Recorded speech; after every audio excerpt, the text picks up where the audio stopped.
비타민을 그냥 드시면 건강에 도움이 잘 안 되고 오히려 해가 될 수 있다는 사실 혹시 알고 계세요? 비타민을 어떻게 먹어야 가장 안전하고 효과적인가라는 궁금증을 쉽고 친절하게 풀어드리려고 해요. 젊을 때는 몰라도 60대 이후에는 몸이 조금만 불편해도 일상이 힘들어지잖아요. 그래서 많은 분들이 뭐라도 챙겨 먹어야 되는데 하고 약국 진을 대로 향하죠. 하지만 아무 비타민이나 아무 때나 아무렇게나 드시면 기대한 효과는커녕 위장, 신장 같은 장기가 오히려 고생할 수 있다는 사실도 꼭 한번 기억해 주세요. 비타민이란 이름을 같아도 몸에서 하는 일과 흡수되는 것이 다 달라요. 그 가운데 가장 강조할 영양소는 비타민 C죠. 이유가 있죠. 첫째, 우리 몸속을 공격하는 활성산소를 가장 빠르고 강력하게 지어주는 항산화제고, 둘째, 부족하면 피로나 감염, 혈관 파열 같은 심각한 문제가 금세 드러나기 때문이에요. 그런데 나이가 들수록 이 위산 분비가 줄고 장점막이 약해져서 예전만큼 흡수가 잘 되지 않죠. 따라서 언제 얼마나 어떤 형태로 먹느냐가 젊은 사람보다 훨씬 중요해져요. 가장 흔한 실수는 공복 한 방울이죠. 배가 비어 있을 때 산 성분이 강한 비타민 C를 한꺼번에 1000ml 이상 털어넣으면 위벽이 그대로 자극을 받아 쓰림이나 더부룩한, 심하면 역류성 식도염까지 이어지죠. 마치 소금물을 빈 컵에 붓는 거랑 같죠. 컵이 스펀지처럼 흡수해주지 못해 온벽이 뜨거워지는 거죠. 그러니 꼭 식사 중간이나 식사 직후에 드시는 게 좋고, 밥과 반찬이 쿠션이 돼서 자극을 흡수하고 음식이 소화되는 두세 시간 동안 비타민 C가 음식 속 발암물질까지 동시에 처리해주니 일거양득이죠. 나는 하루에 한 번만 먹어도 괜찮던데 하고 반문하시는 분도 계세요. 실제로 비타민 C는 수용성이라 혈중 농도가 3시간에서 4시간 정도면 또 절반 이하로 뚝 떨어지죠. 아침 한꺼번에 1000ml 삼켜도 점심 무렵이면은 몸속 농도는 많이 줄어들죠. 전문가들이 권하는 분할 복용이 여기서 나와요. 예를 들어 아침, 점심, 저녁 3번 한 번에 2000ml씩 총 6000ml를 드시면 하루 24시간 내내 혈중 농도가 일정하게 유지돼서 항산화 효과가 끊기지 않고, 이렇게 꾸준히 유지되는 농도가 면역세포를 돕고 혈관벽을 보호하고 방광과 대장을 지키는 일도 한꺼번에 담당하죠. 혹시 6g 너무 많지 않나 걱정이 되신다면 자연계 동물을 한번 떠올려 보세요. 개나 염소 같은 포유류는 몸무게 1kg당 보통 70에서 250ml의 비타민 C를 스스로 만들어요. 몸무게 60kg 성인을 환산하면 최소 4000ml, 많게는 1만 ml 이상이에요. 우리는 합성을 못하니 음식과 보충제로 채워야 되겠죠. 현대인들은 스트레스나 미세먼지, 가공식품 등등 활성산소를 일으키는 요인이 많으니 동물과 비슷한 범위로 끌어올려야 한다는 논리죠. 단 처음부터 고용량을 넣으면 장이 놀라서 부작용이 발생될 수 있으니 500ml, 1000ml 천천히 늘리는 적응 기간도 꼭 필요해요. 형태도 생각해야죠. 가루형은 불필요한 부용제가 거의 없어서 흡수가 빠르고 위 부담이 적겠죠. 다만 공기에 닿는 순간 산화가 시작되므로 물 한 모금 드시고 가루를 넣고 바로 삼키기, 요령도 좋겠죠. 물컵에 미리 타두면 시간을 끄면 진한 녹차처럼 갈색으로 변해서 효과가 떨어져요. 정제는 외출 시에는 간편하지만 표면을 매끈하게 하기 위한 첨가물이 들어가 위가 약하신 분은 더부룩할 수도 있겠죠. 리포좀 형태는 지질막으로 감싸서 흡수율이 높은 대신 가격이 비싸겠죠. 대장까지 도달해 장내균을 바꿔 부가 효과가 줄어드는 또 단점이 있고, 각자의 위장 상태와 예산, 외출 패턴 등등에 맞춰서 선택해서 골라 드시면 돼요. 속쓰림 때문에 중성 비타민 C라고 불리는 아스코르베이트 형태를 찾는 분도 계세요. 산성일 때보다 항산화력이 크게 떨어지는 점을 잊지 말고 위벽을 지키기 위해서 비타민 C의 핵심 무기를 반쯤 포기하는 셈이니 차라리 식사와 함께 용량을 줄여서 천천히 늘리는 게 훨씬 더 안전하죠. 비타민 C는 가루가 신맛 때문에 거북하다면 꿀이나 요구르트에 살짝 섞어서 드셔도 좋지만 반드시 즉석에서 바로 드세요. 비타민 C가 몸 밖으로 모두 빠져나가 버린다는 주장도 흔하죠. 실제로는 흡수된 양 가운데 일부가 방광으로 배출되면서 소변 속 활성산소를 중화해 방광벽을 지켜주기도 해요. 또 흡수되지 못한 잔여분은 대장을 통과해서 유해균을 억제하고 유익균을 조아주기도 하고, 배설이 아니라 통로치료라는 표현이 더 가깝죠. 이 덕분에 꾸준히 드시는 분은 밤중에 소변 자주 보기, 대장 용종 재발 위험이 크게 줄었다는 사례도 꽤 많아요. 콩팥이 약한 분들은 비타민 C가 결석을 만든다는 경고에 걱정이 많죠. 사실 이 결석은 체질이나 수분 섭취나 칼슘 제제 등 복합 요인으로 생기죠. 일반적으로 6g 이하 경구 복용만으로 신장을 무조건 망가뜨린 사례는 적어요. 다만 결석 이력이 있거나 가족력이 있으신 분들은 마그네슘 300ml 정도랑 비타민 B6를 함께 드시고 수분을 하루 2리터 이상 유지하면 결석 위험을 크게 낮출 수가 있어요. 입안이 마르기 전에 한 컵씩 틈틈이 물을 한번 챙겨보세요. 콜레스테롤 관리도 놓칠 수가 없겠죠. 비타민 C는 콜레스테롤이 호르몬, 담즙, 세포막 재료로 쓰이도록 대사를 촉진해 수치가 비정상적으로 높을 때 약 10에서 15% 정도 자연스러운 하향 효과를 보이는 연구도 많아요. 하지만 수치를 억지로 바닥까지 낮추면 오히려 면역세포 재료가 부족해져서 암 치료가 어렵다는 주장도 있으니 혈액검사 결과를 과도하게 절대시하기보다는 항산화 밸런스를 맞춰주는 방향이 더 안전하겠죠. 뇌 건강도 주목할 만한 부분이에요. 뇌는 몸무게의 2%밖에 안 되지만 산소를 약 20%나 써서 활성산소가 넘쳐요. 몸은 스스로 뇌에 비타민 C를 농축해 방어맥을 세우고 세우는데 나이가 들고 음식 섭취량이 줄면 보충이 필요하겠죠. 하루 3번 나눠 먹기만 잘해도 기억력 저하 속도가 늦어지는 사례가 실제 임상이나 장기 관찰 연구에서도 보고되고 있어요. 퍼즐 풀기, 노래 배우기 같은 뇌활동과 함께하면 효과가 배가 되겠죠. 그럼 구체적인 하루 루틴을 예로 들어볼까요? 아침 식탁에 비타민C 꺼내놓죠. 밥과 국을 두어 숟갈 먹은 뒤 물 한 모금으로 비타민C 약 1000ml에서 2000ml를 넣고 삼키죠. 점심은 외식이라면 휴대용 파우치에 정제를 준비했다 반찬이 몇 숟갈 들어간 시점에 같은 용량을 보관하죠. 저녁은 기과에서 식구들과 식사할 때 똑같이 반복하면 돼요. 이렇게만 해도 하루에 3000ml에서 한 6000mg을 무리 없이 채울 수가 있겠죠. 일주일에 한 번 정도는 용량이나 횟수를 조정해 보시고 자신의 위장 상태를 테스트해 보셔야죠. 속이 편안하면 유지를 한번 해보시고 불편하면 500ml에서 1000ml 정도씩 줄여서 다시 적응하는 시기로 조절하는 게 좋은 방법이에요. 다른 약을 들으시는 분들은 상호작용도 확인이 필요하죠. 특히 와파린이나 클로피도그렐 같은 항응고제, 특정 항암제, 철분제, 셀레늄과는 동시 복용 시 흡수나 약효가 달라질 수 있으니 최소 2시간 간격을 두는 것이 안전하죠. 혈색소증처럼 몸에 철이 과다 축적되는 드문 질환이 있으신 분도 전문가랑 상담 후에 용량을 정하시는 게 좋겠죠. 그렇다면 비타민 C만 챙기면 끝일까요? 그렇지 않죠. 아연이나 비타민 D3, 오메가3, 지방산은 서로 시너지가 있어서 면역이나 뇌뼈 건강을 함께 지키는 삼총사 역할을 하죠. 다만 한꺼번에 너무 많은 알약을 삼키면 위장 부담이 늘어나니 비타민 C를 식사 중간에 먼저 드시고 지용성인 비타민 D나 오메가3는 식사 끝 무렵이나 간식 때 드시고 아연은 다른 미네랄과 겹치지 않도록 저녁에 따로 챙겨 드시는 식으로 나누어 드시는 게 좋겠죠. 이렇게 하면은 흡수율도 좋아지고 속도 괜찮아지고 과일만 먹으면 천연 비타민 C를 충분히 얻을 수 있지 않나요? 하고 물으실 수도 있어요. 불행히도 요새 농산물들은 토양 고갈, 저장 유통 과정에서 영양 손실이 커서 과일만으로 1000ml 이상을 채우기는 힘들어요. 딸기 한 마구니, 레몬 2-30개를 매일 드실 수만 있다면 좋겠지만 현실적이지 않은 방법이고 그래서 천혈문 유래든 발효합성이든 순도 95% 정도면 경구 보충제로도 충분해요. 석유에서 뽑는다는 헛소문은 무시하셔도 되고 건강기능식품으로 인증된 비타민C, 의약품 비타민C는 모두 인증된 제품이어서 부담 없이 믿고 드셔도 돼요. 실천은 어렵지 않아요. 첫째, 위장에 부담이 없도록 식사와 함께 나눠 드시고 둘째, 하루 총량은 3000에서 한 6000ml 정도를 목표로 하되 개인 체질에 맞춰서 천천히 적응해 가시면서 올리고 셋째, 가루형, 정제형, 리포조말형을 상황에 맞게 섞어 쓰고 넷째, 충분한 물과 함께 마그네슘이나 비타민 B6를 곁들여서 위험을 최소화하고 다섯째, 드시는 약물이 있다면 2시간 간격을 지키고 이 5가지만 생활화해도 암이나 치매, 실혈관 질환 위험을 동시에 낮출 확률이 높아지겠죠. 무엇보다 중요한 것은 꾸준함이에요. 건강관리에는 왕도가 없어요. 오늘 한 번에 6000ml를 먹고 내일 잊어버리면 어제 땀 흘려 운동하고 오늘 종일 누워있는 것과 같죠. 매일매일 꾸준히 밥상위에 비타민C 물컵 하나를 놓아주세요. 가족끼리 오늘 비타민 먹었어? 서로 확인해주면 더 좋죠. 며칠만 지나면 자연스럽게 몸이 입이 먼저 기억해주죠. 다음으로 비타민C는 약이 아니라 영양소라는 점을 잊지 마세요. 기본이 되는 것은 여전히 균형 잡힌 식단이랑 적당한 운동, 충분한 수면, 스트레스 관리고 그 토대 위에 비타민C가 벽돌을 한 장 한 장 쌓아 혈관을 보수하고 면역력을 강화시켜주는 거죠. 이미 고혈압이나 당뇨, 신장질환 같은 만성병으로 여러 가지 약을 드시는 분도 의료진과 상의해서 안전 범위 안에서 적극적으로 활용해 보시길 권해요. 오늘 영상이 여러분의 건강 습관에 작은 전환점이 되기를 바래요. 이 나이에 새로 시작해도 될까? 망설이지 마세요. 몸은 나이가 아니라 습관을 기억해요. 지금 이 순간 식탁 위에 비타민C 한 통을 올려두면서 여러분의 내일은 더 가벼워지고 활력은 더 길어질 거예요. 함께 실천해서 100세 시대를 우리 건강하게 걸어가 봐요. 시청해 주셔서 감사합니다.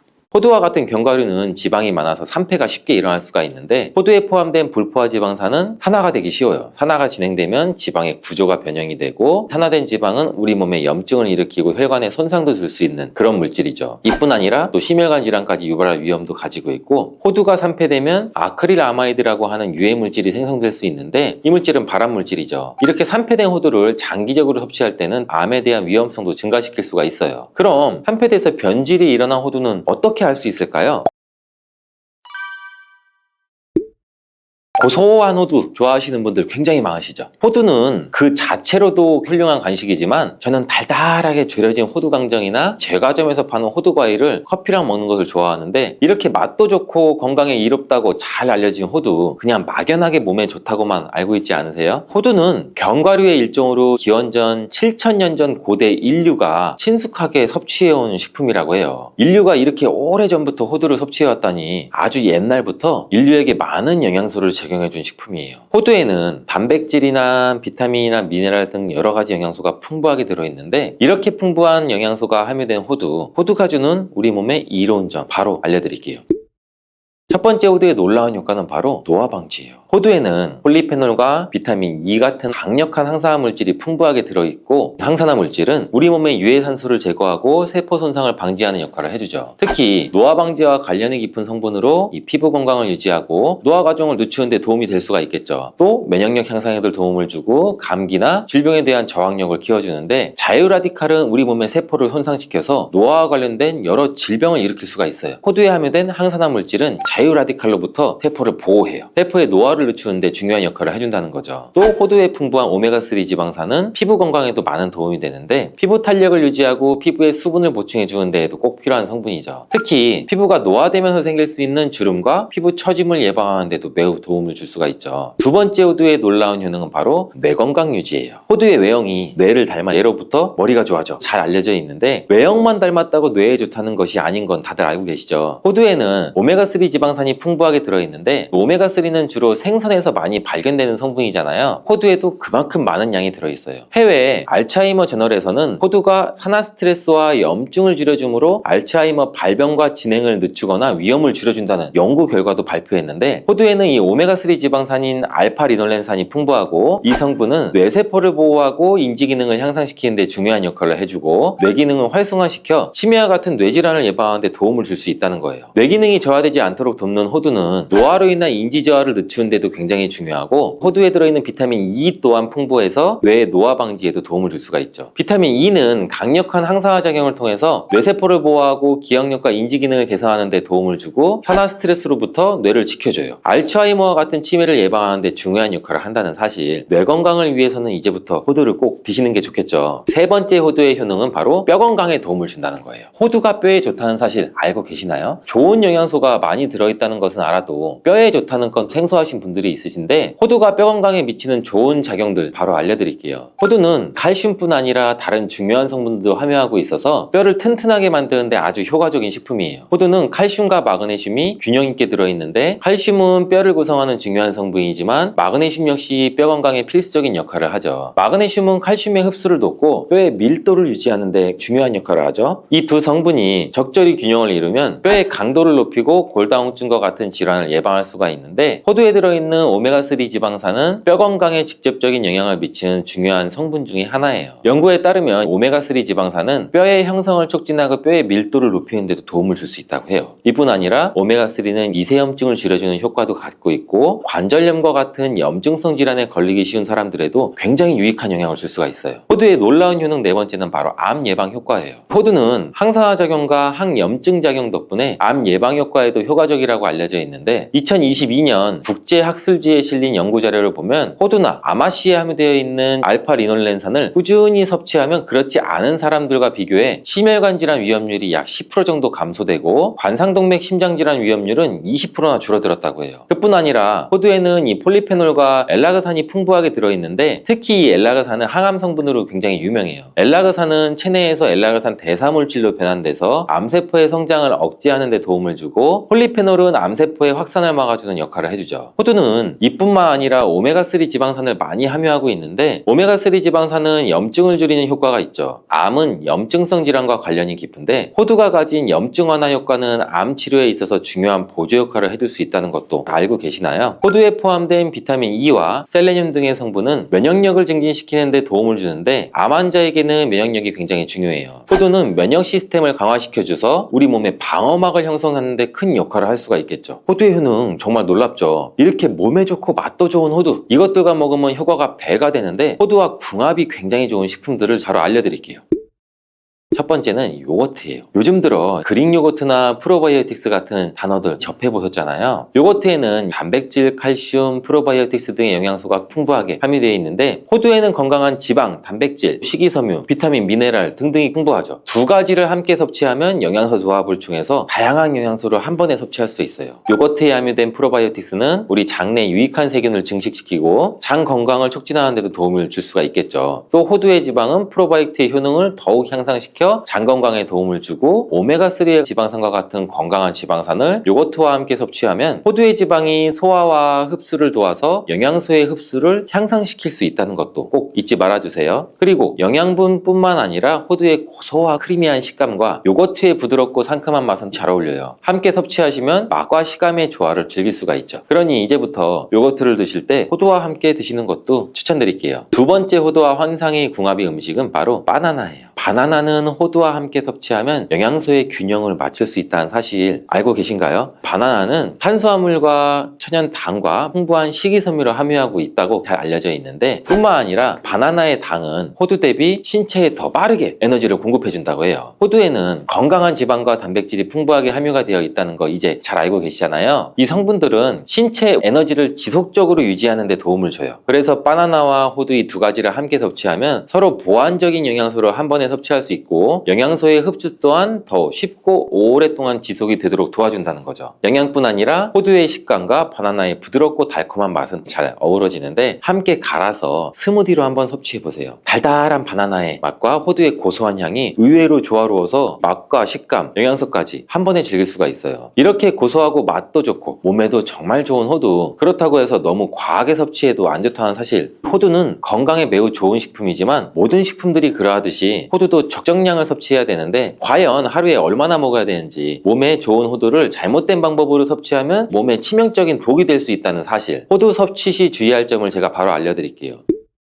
호두를 섭취할 때 유의할 점, 첫 번째는 알러지 반응이에요. 호두는 견과류 중 알러지를 유발시킬 수 있는 식품인데 일부 사람들에게 알러지 반응을 일으킬 수가 있대요. 호두 알러지가 있는 경우 호두를 섭취했을 때는 입술이나 혀, 또 얼굴이 부풀거나 호흡곤란을 겪을 수가 있는데 이는 개개인의 신체 증상에 따라서 매우 위험할 수도 있고 다르죠. 경우에 따라서는 굉장히 심할 수도 있고, 이런 증상이 발생되면 즉시 호두 섭취를 중단하고 필요시 의사와 상담해야 되고, 호두 섭취 시 주의할 점 두 번째는 과도한 섭취예요. 이 호두는 100g당 약 650칼로리로 매우 고칼로리 음식이에요. 하루 섭취량을 과도하게 초과하면 오히려 체중 증가를 유발할 수가 있는데 호두에는 지방이 많이 함유되어 있지만 대부분 불포화 지방이라 건강에 유익하다고 알고 있겠죠. 근데 칼로리가 높기 때문에 적정량을 섭취하는 것이 중요해요. 하루에 약 2-30g 정도, 이건 약 5알에서 7알 정도인데 쪽으로 봤을 때는 10개에서 15쪽 정도 돼요. 호두를 섭취할 때는 꼭 기억해 주세요. 호두 섭취 시 유의할 점 세 번째는 변질이 일어난 호두 섭취죠. 호두와 같은 견과류는 지방이 많아서 산패가 쉽게 일어날 수가 있는데 호두에 포함된 불포화 지방산은 산화가 되기 쉬워요. 산화가 진행되면 지방의 구조가 변형이 되고, 산화된 지방은 우리 몸에 염증을 일으키고 혈관에 손상도 줄 수 있는 그런 물질이죠. 이뿐 아니라 또 심혈관 질환까지 유발할 위험도 가지고 있고, 호두가 산패되면 아크릴아마이드라고 하는 유해 물질이 생성될 수 있는데 이 물질은 발암 물질이죠. 이렇게 산패된 호두를 장기적으로 섭취할 때는 암에 대한 위험성도 증가시킬 수가 있어요. 그럼 산패돼서 변질이 일어난 호두는 어떻게 알 수 있을까요?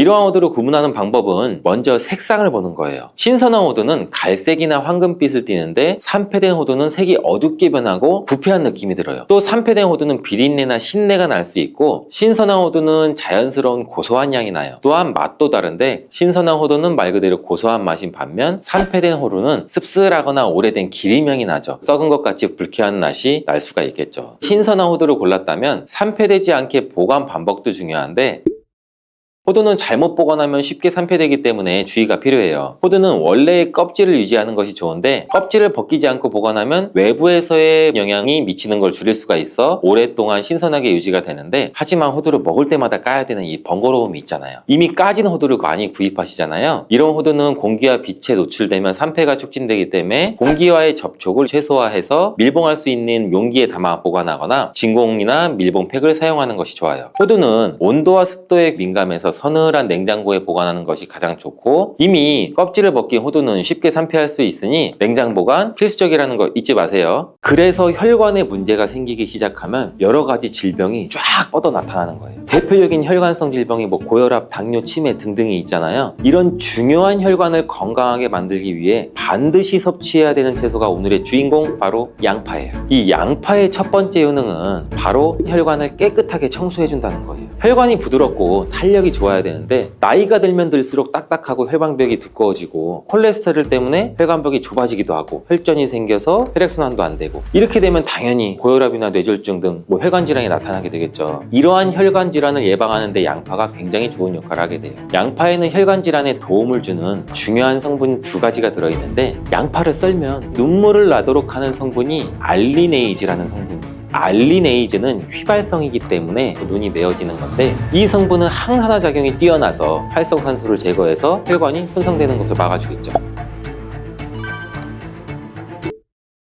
양파 이렇게 드시면 오히려 건강에 독이 될 수가 있어요. 식탁 위의 혈관 청소부라는 양파는 많은 요리에 사용되는 우리나라에게 너무 익숙한 채소죠. 중국 사람들이 돼지 기름으로 요리한 음식을 또 굉장히 많이 드시잖아요. 이 혈관 질환에 잘 걸리지 않는 이유 중 하나가 바로 양파를 많이 먹기 때문이라고 해요. 이 양파는 혈관 청소 외에도 정말 다양한 효능이 있는데, 아무리 좋은 양파도 잘못 먹으면 오히려 건강을 해치는 독이 될 수가 있어요. 양파의 효능 4가지와 양파를 어떻게 먹어야 하는지, 양파를 드실 때 주의해야 할 점, 양파를 먹으면 효능이 배가 되는 음식까지 양파에 대한 모든 것 알려드릴게요.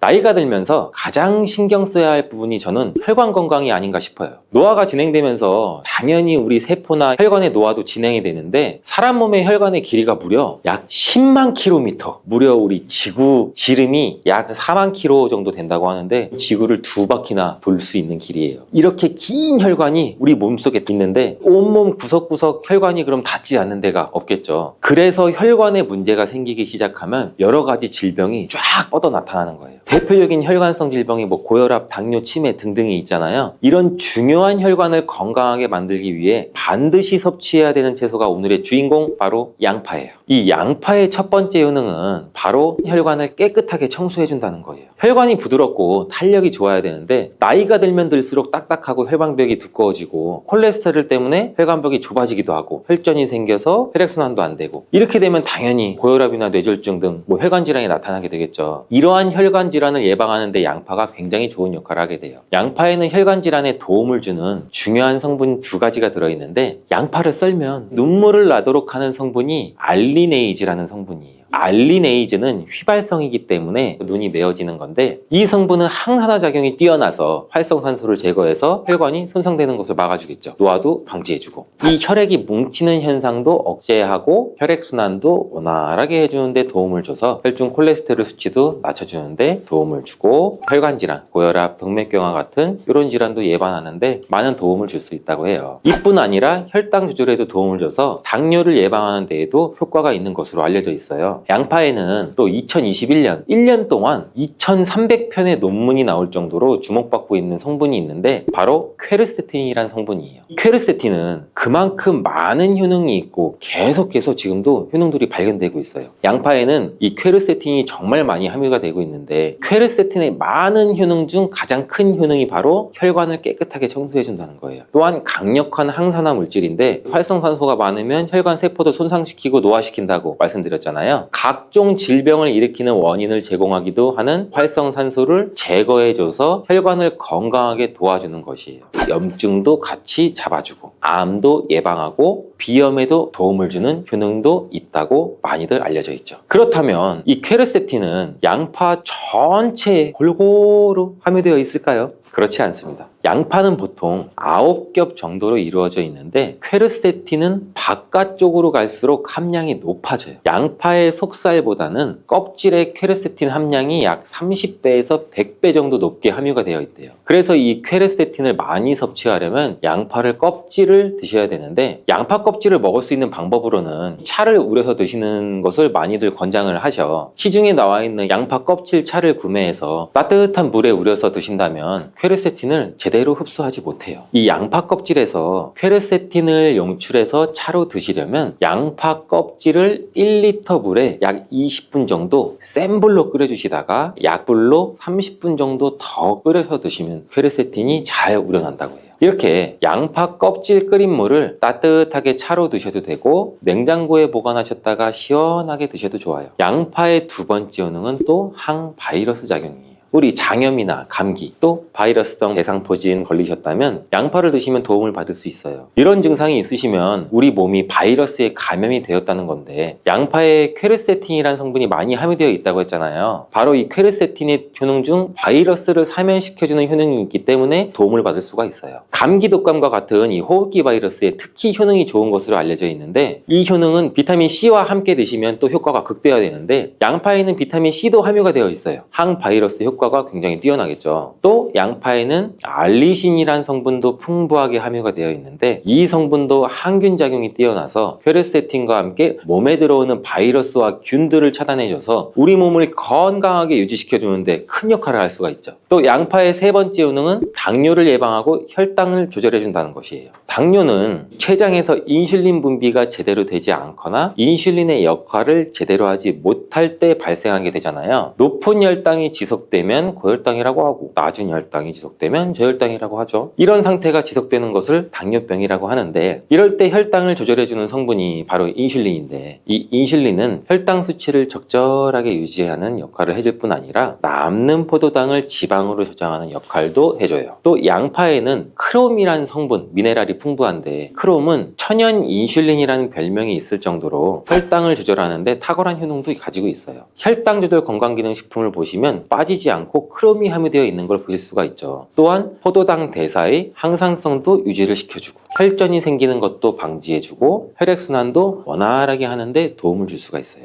양파를 드실 때 양파를 잘게 자르게 되면 더 큰 효과를 또 볼 수가 있는데, 양파를 잘게 자를수록 알리나아제라는 효소가 최대로 활성화된다고 해요. 이 알리나아제는 크롬을 활성화시키는 효능이 있어 당뇨가 있으신 분들한테는 또 더욱 큰 도움을 줄 수가 있는 것이 되겠죠. 당뇨가 있는 분들한테 양파를 꾸준히 섭취하도록 한 뒤 혈당 수치를 측정했을 때, 한 달이 지났을 때 혈당 수치가 약 26% 정도로 감소됐고, 또 6개월이 지났을 때는 39% 정도 감소한 혈당 수치를 측정할 수 있었대요. 양파가 정말 당뇨를 개선하는데 굉장히 도움을 줄 수가 있는 거죠. 보통의 항산화 물질은 열을 가하게 되면 효능이 소멸되게 되는데, 항산화 물질이 있는 채소나 과일은 생으로 드시는 것을 많이 권장하기도 하죠. 크롬은 열에 강하기 때문에 양파에 열을 가해 요리를 할 때도 크롬의 효과를 그대로 누릴 수가 있다고 해요. 양파의 네 번째 효능은 또 항알레르기 효과예요. 아토피, 천식, 비염 같은 알레르기 질환이 있으신 분들한테 양파가 굉장히 또 큰 도움을 줄 수 있어요. 알레르기의 증상으로는 재채기, 콧물, 코막힘 등등이 있고, 또 피부에 가려움증, 발진도 나타나잖아요. 이런 증상을 일으키는 원인이 우리 몸 안에서 히스타민의 분비가 일어나기 때문인데, 양파를 드시면 양파 속에 퀘르세틴이라는 물질이 이 히스타민의 분비를 또 억제해서 알레르기 반응을 완화시켜 줄 수 있다고 해요.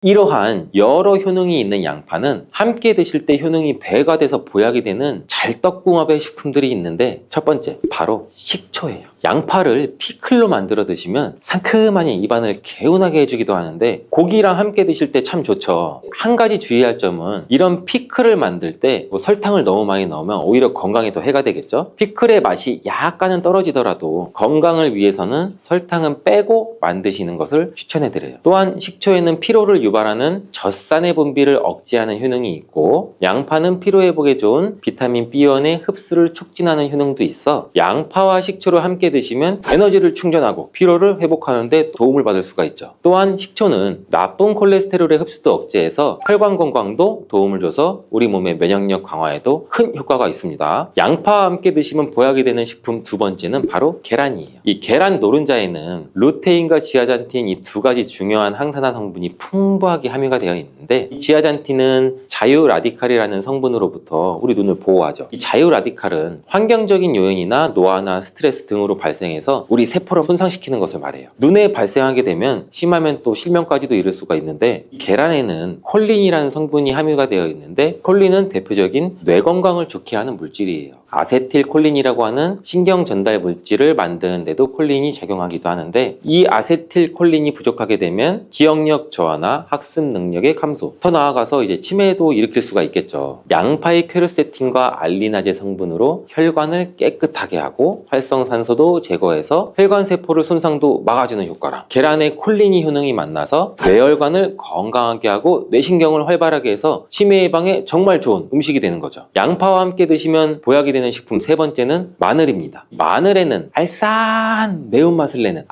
성분도 들어있는데 이 성분이 혈중 지질, 콜레스테롤 수치를 낮춰 중성지방도 낮추는데도 굉장히 효과적인 성분이에요. 이를 통해서 혈관의 동맥경화를 방지하는 데 또 도움을 줄 수도 있고 심혈관 질환을 예방하는 데도 아주 좋은 성분이 될 수가 있죠. 항산화 성분인 폴리페놀이 풍부해서 콜레스테롤이 산화되는 것을 막아서 나쁜 콜레스테롤이 만들어지는 걸 방지해줘요. 또 마늘은 미국 국립암연구소가 선정한 48가지 항암식품에 들어가는데 마늘에 함유된 알리신 과 유황화합물 그리고 셀레늄이 바로 항암 효과를 나타내요. 이 성분들이 암세포의 성장을 억제하는 데 굉장히 탁월한 효과가 있고 면역력도 강화해줘서 암을 예방하는 데 굉장히 큰 도움을 주는 거죠. 특히 소화기 계통의 암 종류에 대해서는 50%에서 70% 정도의 억제율을 보인다는 실험 결과도 있어요. 이런 효과들이 양파와 만나면 양파의 효능과 마늘의 효능이 극대화돼서 암 예방이나 혈관 건강에 아주 좋은 음식이 될 수가 있겠죠. 양파와 함께 드시면 보약이 되는 식품 네 번째는 브로콜리예요. 브로콜리에는 설포라판과 인돌 화합물이 풍부하게 함유가 되어 있는데 이 성분에는 암세포의 성장을 억제하고 암을 예방하는 데 굉장히 뛰어난 효능이 있는 항암 성분이에요. 또한 비타민C, 베타카로틴 등등 항산화 물질이 풍부하게 함유가 되어 있어서 우리 몸의 활성산소도 제거하고 노화를 방지하는 데에도 굉장히 효과적이고 비타민 A도 굉장히 풍부하게 함유가 돼서 눈의 피로도 해소하고 시력을 보호하는 데에도 굉장히 큰 도움을 줄 수가 있겠죠. 또한 풍부한 식이섬유가 있어서 장 운동도 촉진하고 배변 활동도 원활하게 해줘 장 건강에도 굉장히 큰 도움을 줄 수가 있어요. 철분도 풍부하게 함유하고 있어 빈혈을 예방하는 데도 굉장히 효과적이랍니다. 브로콜리에는 바이러스에 대한 저항력을 높여주는 인터페론의 분비를 촉진하는 성분도 함유가 되어 있는데 이러한 브로콜리의 좋은 효능은 양파와 함께 드시면 효과가 극대화돼서 우리 몸에 정말 좋은 식품이 될 수가 있어요.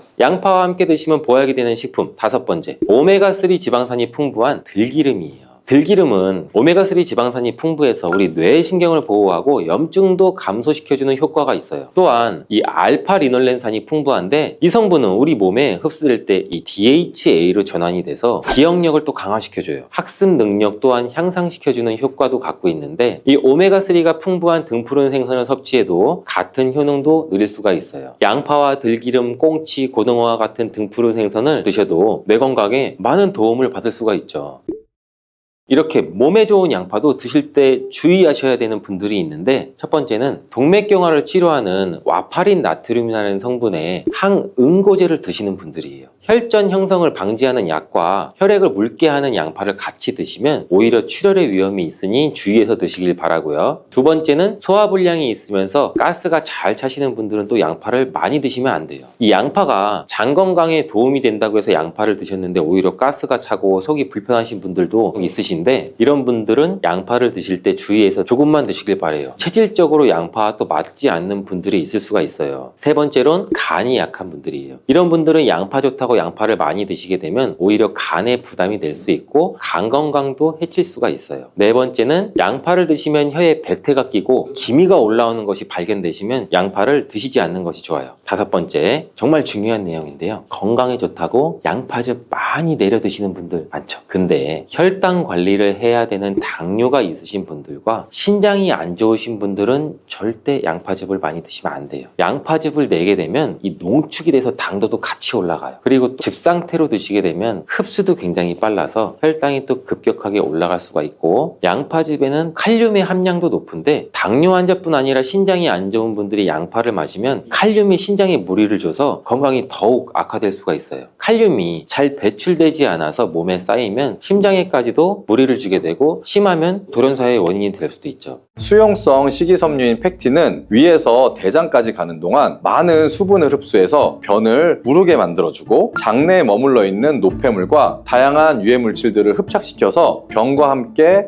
몸 밖으로 배출을 시켜주며 장내 환경을 깨끗하게 해주어서 건강한 상태를 유지하도록 도와줍니다. 그리고 레몬 과육에는 없고 오직 있는 성분이 있는데 디리모넨이라고 하는 천연 오일 성분입니다. 디리모넨은 레몬의 상큼한 향을 내는 성분이기도 하며 장을 자극해서 연동 운동이 활발하게 되도록 도와주어서 변비를 예방해 줄 수 있습니다. 요즘 들어 뱃살과 내장 지방을 쏙 빼는데 효능이 좋기로 소문난 레몬, 우리가 요리에도 많이 사용하는 과일이죠. 레몬에는 다양한 영양 성분이 있어서 건강에 놀라운 효능을 발휘하는데요. 레몬도 잘 알고 드셔야 제대로 된 효능을 누릴 수가 있습니다. 잘못 드시면 오히려 몸에 독이 되는 경우도 많이 있거든요. 영상을 통해서 레몬에 어떤 효능이 있는지, 어떻게 먹어야 되는지, 함께 먹으면 보약이 되는 음식에는 어떤 것이 있는지, 그리고 레몬 드실 때 주의할 점까지 레몬에 대한 모든 것을 알려드릴게요. 레몬은 다이어트뿐만 아니라 당뇨 예방과 관리에도 아주 탁월한 효능이 있습니다. 최근 연구 결과에서 레몬에 들어있는 비타민C와 풍부한 식이섬유, 각종 무기질과 구연산이 혈당 조절에 효과가 있어서 당뇨 예방에 도움이 될 수 있고 또 지방을 분해해주는 효능이 있어서 다이어트에도 도움이 된다고 발표했습니다. 또한 레몬은 독소를 배출해주는 효능이 있어서 우리 몸의 신진대사를 원활하게 해주고 몸 안에 칼로리를 소모하는 데 도움이 되며 이는 몸에 붓기를 빼고 체중을 줄이는 데 도움이 될 수 있습니다. 그럼 레몬의 효능에 대해서 조금 더 자세히 알려드릴게요. 12주 동안 진행된 연구에서 고지방 식단에다가 레몬 껍질에 함유된 페놀을 함께 섭취한 설치류는 고지방 식단만 섭취한 설치류보다 체중이 감소했다는 것을 발표했습니다. 또한 체질량 지수가 높은 한국 여성을 대상으로 한 실험에서 레몬 다이어트를 시행한 결과 그렇지 않은 사람들에 비해 체중과 허리 둘레가 줄어들었을 뿐만 아니라 인슐린 저항성까지 좋아진 결과를 볼 수가 있었고요. 레몬 껍질은 이런 독소를 배출하는 효능뿐만 아니라 변비를 해결하는 데에도 탁월한 효과가 있습니다. 레몬 껍질에는 비타민C뿐만 아니라 혈관 건강에 좋은 헤스페리딘, 그리고 골다공증 예방과 뼈 건강에 아주 중요한 칼슘, 그리고 펙틴이라는 성분이 아주 풍부하게 들어 있습니다. 바로 이 펙틴이 변비를 예방하는데 탁월한 효능을 발휘합니다. 수용성 식이섬유인 펙틴은 위에서 대장까지 가는 동안 많은 수분을 흡수해서 변을 무르게 만들어주고 장내에 머물러 있는 노폐물과 다양한 유해 물질들을 흡착시켜서 변과 함께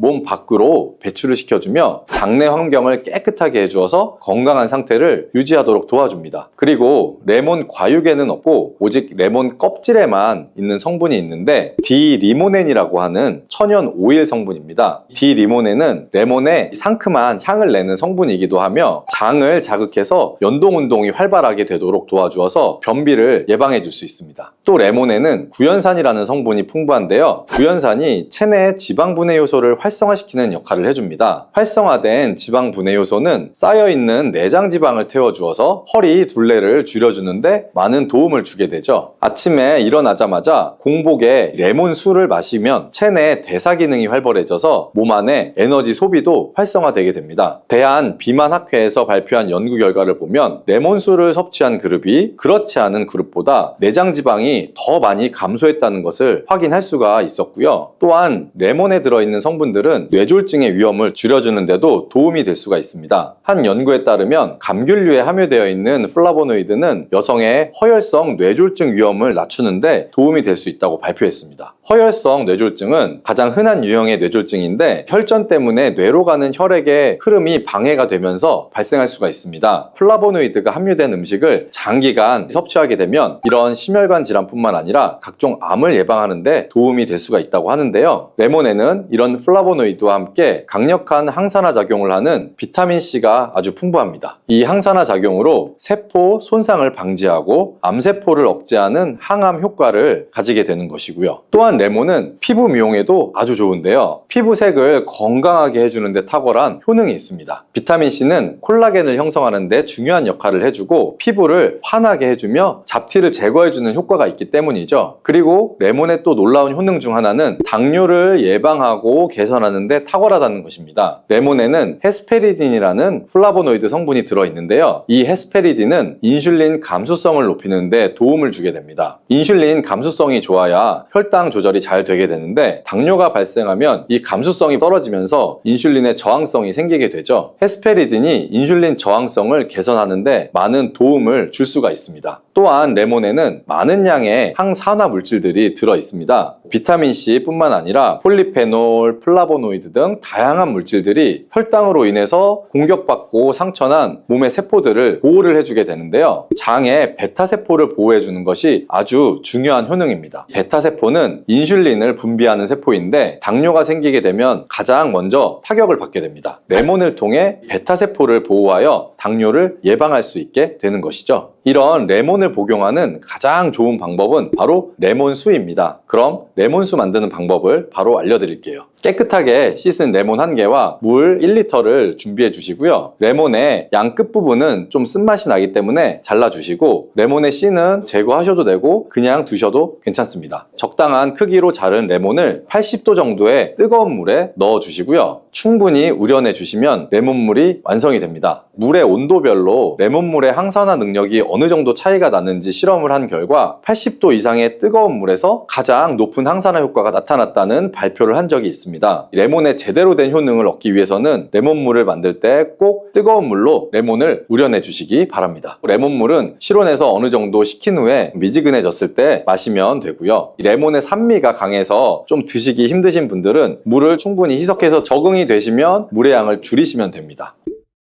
이런 레몬수를 만들어 드실 때 주의할 점이 있는데요. 첫 번째는 반드시 충분한 양의 레몬을 넣어야 한다는 것입니다. 레몬수를 만들 때 레몬 자른 거 몇 조각만 넣어서 드시는 경우들도 있는데 이 정도는 충분하지가 않고요. 물 1리터에 레몬 1개 정도 우려서 드셔야 레몬의 효과를 충분히 볼 수가 있습니다. 두 번째는 설탕을 넣으면 안 된다는 것입니다. 레몬의 신맛이 강해서 먹기가 힘들다고 설탕을 좀 넣어서 드시는 분들도 간혹 있는데 그렇게 하시면 오히려 우리 몸에 독이 될 수가 있습니다. 레몬수의 맛을 위해 설탕을 넣다 보면 설탕을 좀 과하게 드실 수가 있기 때문에 최대한 넣지 않는 것이 가장 좋습니다. 그리고 세 번째는 레몬을 세척할 때 깨끗하게 하셔야 하는데요. 우리가 보통 깨끗하게 세척한다고 식초나 베이킹소다를 이용해서 많이 세척을 하시잖아요. 이것과 관련해서 하버드 대학에서 연구한 결과가 있는데요. 레몬을 물에 약 2분 정도 담가 두었다가 흐르는 물에다가 잘 씻어주면 농약은 100% 제거가 된다고 합니다. 그런데 일반적인 상식과 달리 베이킹소다나 식초를 사용하게 되면 농약이 일부 남아있다는 것을 발표한 적이 있습니다. 레몬을 세척할 때는 그냥 아무것도 넣지 마시고 깨끗한 물로 세척해 주시기 바랍니다.